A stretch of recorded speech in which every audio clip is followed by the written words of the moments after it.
With the COVID-19 lockdown affecting nearly everyone on Earth, few industries have gone unimpacted. Today we're going to look specifically at the wedding scene in New Braunfels, Texas. The rivers and hills of the area bring couples from all over the country to celebrate their big day, and it takes countless workers to put all that together when people want to get hitched. To get an insider's perspective on this, I talked with a few of those workers. First up is Adrienne Lapp. She's a photographer who relies heavily on the wedding industry in New Braunfels to do her work.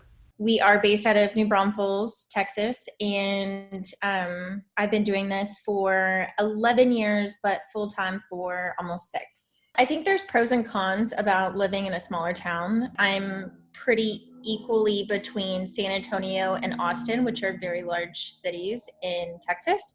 I can kind of bounce around between those two, and then we're also located in the hill country.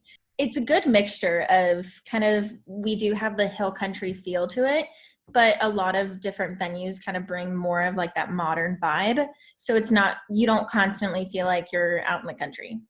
Speaking of venues, I also spoke with Cassie Kraft. She's the co-owner of a family business, a rustic venue just outside of New Braunfels that sees their fair share of weddings every year. So we're right outside of the city limits of New Braunfels, but still in the New Braunfels range. But what's really nice is that we're in 52 acres of uninterrupted, just rolling hay fields. So what's really nice is that you have the comfort of being only a couple of minutes from downtown, but yet you feel like you're in the middle, kind of like nowhere. You've got your own kind of slice of just a peaceful heaven. We have had people that are from Virginia that used to vacation here because their parents had like a second home here.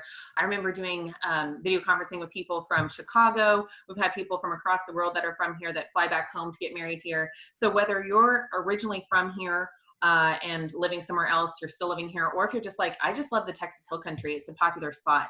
When news of the coronavirus happened earlier this year, the wedding world was turned upside down. You'd be hard-pressed to find an industry more reliant on large gatherings. It's definitely taken a toll on the wedding industry, whether it's venues, other vendors like florists, photographers, every person that's involved from a wedding start to finish. After St. Patrick's Day, March 17th, I had a wedding on March 21st.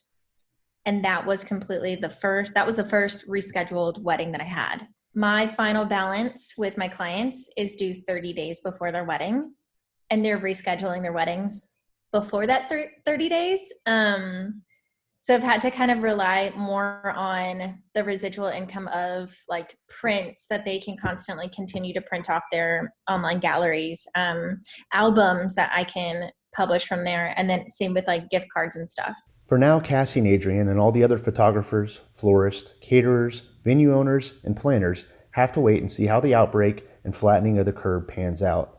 In the meantime, they've learned to lean on each other a little until the hard times pass. We all stay in touch and we encourage each other. We try to come up with great ideas as to how can we support each other, or, hey, I was thinking that this would be a great idea for you. I just want to go down by the river, sit, enjoy, and people watch. That was like our every other day thing we did last summer. It was just people watch by the river. So I'm missing that.